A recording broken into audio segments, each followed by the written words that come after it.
নমস্কার, আশা করি সকলে ভালো আছেন। আমার আগের ভিডিওর মতো আজকে একটা খুব ভালো গাছের কাটিং দেখাবো ভিডিওতে। তো আমার মাদার গাছ যে বাগানে আছে সেখান থেকে কামিনী গাছ আমি একটু কেটে নিচ্ছি। তো এর ব্রাঞ্চগুলো এটা বালিতে করলে এর মধ্যে কোনো কাটিং এর বা কোনো কিছু কেমিক্যাল লাগে না। তো এইভাবে ব্রাঞ্চগুলোকে কেটে নেবো। ব্রাঞ্চগুলোকে এইভাবে আমরা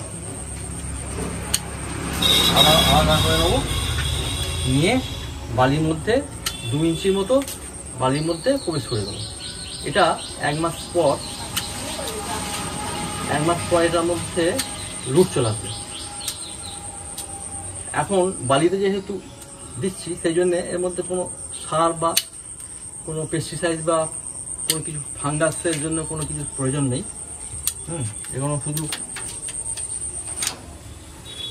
2 ইঞ্চির মতো নিচেটা পরিষ্কার করে এইভাবে আমরা বালির মধ্যে 2 ইঞ্চি প্রবেশ করে দেবো। এই কামিনী গাছের যে ফুলটা হয়, কামিনীটা একটু গ্রোথ হওয়ার পর ফুলটা হয়। এটা রুট চলে আসে মোটামুটি 1 মাস পর। রুট আসার পর এখান থেকে তুলে আবার মাটির মধ্যে বসাতে হয়। ডাইরেক্ট মাটির মধ্যে দিতে পারি, আর আবার ছোটো পলিপ্যাকে, যেটা 3 ইঞ্চি 4 ইঞ্চি সাইজের পলিপ্যাক, সেই পলিপ্যাকের মধ্যে এটাকে দিতে পারি। দিলে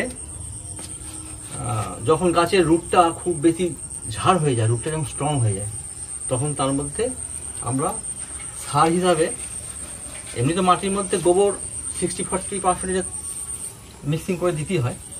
তারপরে প্রয়োজন হলে 4 মাস 5 মাস পর যখন গাছটা একটু গ্রোথ হয়, সেক্ষেত্রে আমরা ডিএপি আর খোল, ডিএপি আর সর্ষে খোল, ধরুন 100 গ্রাম যে ডিএপি হয় 4 চামচ, 100 গ্রাম যদি খোল হয় 4 চামচ 5 চামচ ডিএপি ছোটো চামচের মিক্সিং করে আমরা এই গাছের গোড়ায় দিয়ে দিলে, ছড়িয়ে দিলে অল্প অল্প করে, তাহলে ওর গ্রোথটা খুব ভালো হয় আর গাছের ফুলও প্রচুর আসে।